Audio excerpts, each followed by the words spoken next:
Good afternoon and welcome to another video. Today I decided I'm going to go for a drive down the coast.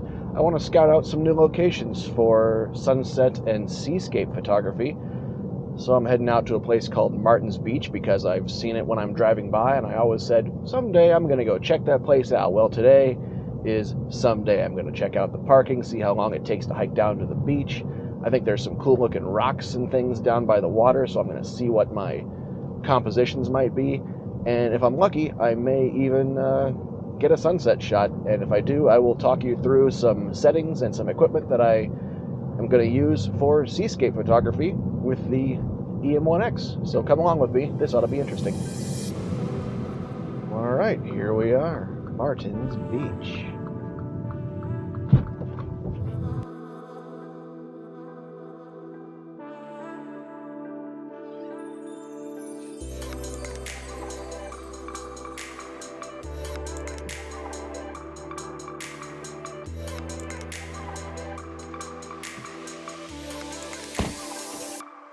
Well, after doing a little bit of recon here at Martin's Beach, I think this is a pretty neat and promising location. There's a lot of really fun stuff here. It's not that far of a hike from where you park. There is a locked gate near the road, so you have to park at the highway. And it's about a 10-minute walk down to the beach. There's a lot here to explore. As you go to the south, there's a bunch of really cool sea caves that you can explore, but you have to be careful because depending on what the tide is doing, you might get trapped in the caves and you can't get back to the main part of the beach. And then as you walk north along the beach, there's this cool shark fin shaped rock.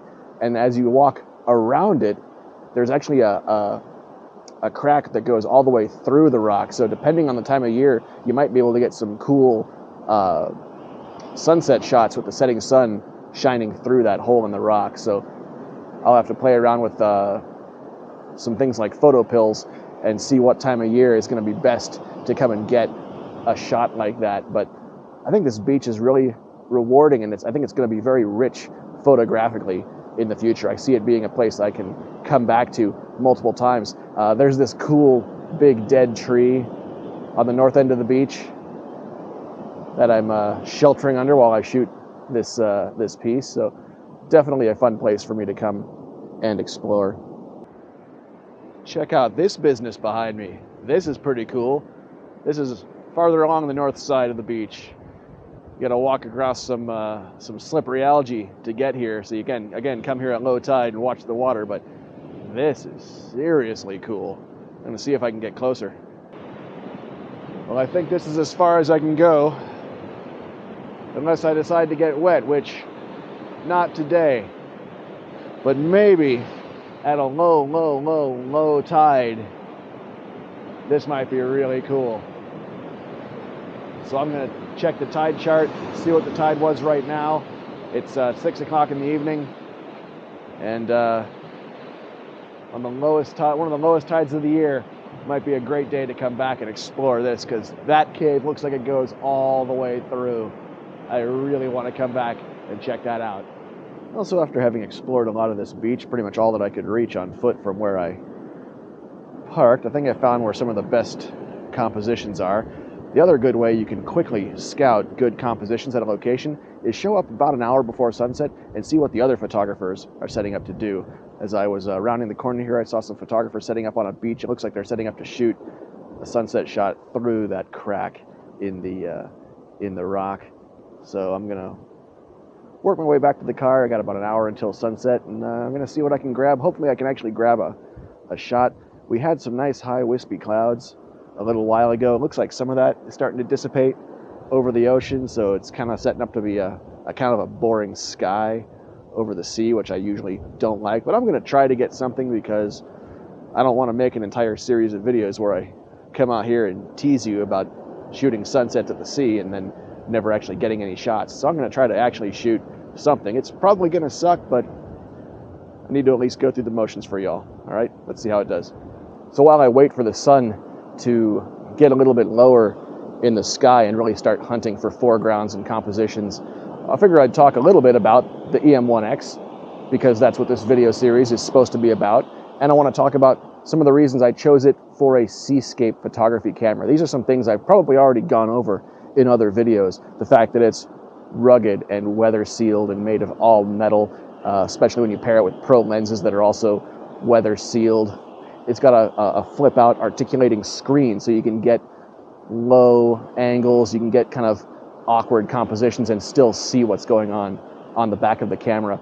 For years I avoided getting articulating screens. I thought they were a crutch. Now I can't live without them. The camera has dual controls on the top and on the side, so again, if you're in awkward, uncomfortable positions or you're shooting a lot of portrait-orientated images, it makes it just more comfortable ergonomically to shoot that way. Dual memory cards, dual batteries. You can stay out here and shoot all day and not have to worry about bringing spares or running out of stuff. Really, really nice convenience features. And then electronically, the camera has in-body image stabilization. It's got live comp, it's got live ND features. So those are a lot of really neat tools that allow you to play with some of your long exposures. And when I shoot seascapes, frequently I like to do long exposures to blur out the waves, to make the clouds move. So having a lot of those tools that allow me to visualize what's going on in that exposure as I shoot it. I don't need to wait until after I've shot the shot to know if I got it or not. So I think those are going to be really fun and really, they're going to make shooting a lot more enjoyable. Then of course you need a tripod.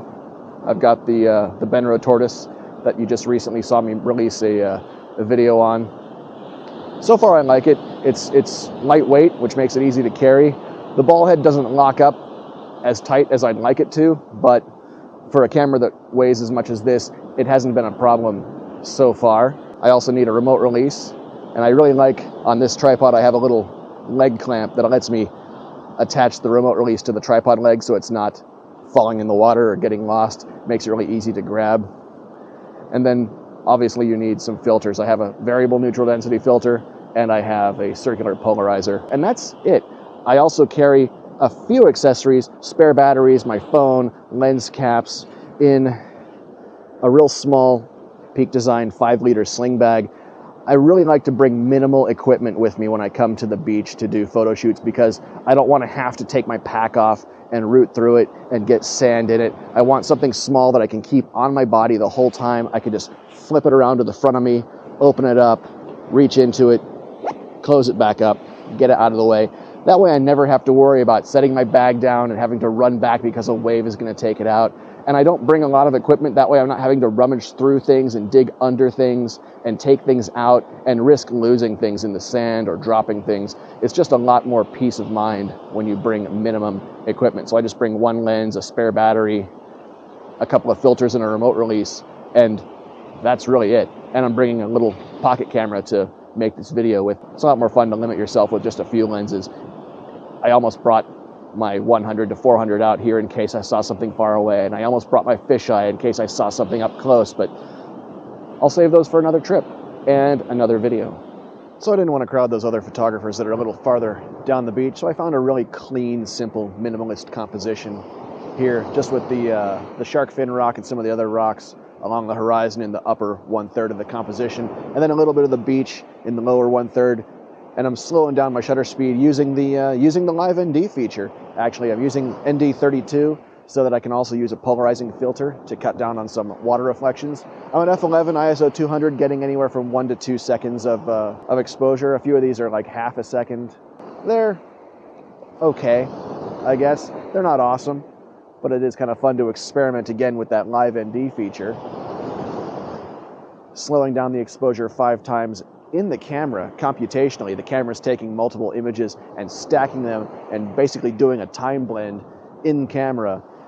It's not going to probably look as natural as using an actual ND filter, but I don't have to stack 2 filters to get a polarizer and an ND filter, so it pays for itself in other ways. Ooh, that's a good one.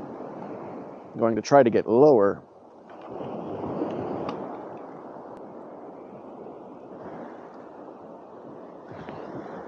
Let's see if getting lower changes our composition a little bit. Another nice thing about live ND is I can just press a button and turn it off when I want to recompose my image. I don't have to take the filter off or change my settings, so I can see the scene a little better while I recompose. So another hidden feature of live ND. All right, well, I got one composition that I kind of sort of like. It's real clean, real simple. Sky is kind of boring because, like I said, those nice fluffy high clouds, they all blew away, so we had just a plain boring sky. So rather than fill my frame with sky, I decided to fill my frame with ocean. And now we're going to see how the 5-stop live ND looks for moving Seascape. That should be educational. So even though I didn't create really fine art today, I got to explore a really nice area. I got to play with some camera modes, and definitely going to come back here again. So I hope you enjoyed this video. Hope you found it entertaining, and I'll see you soon in the next one. Thanks.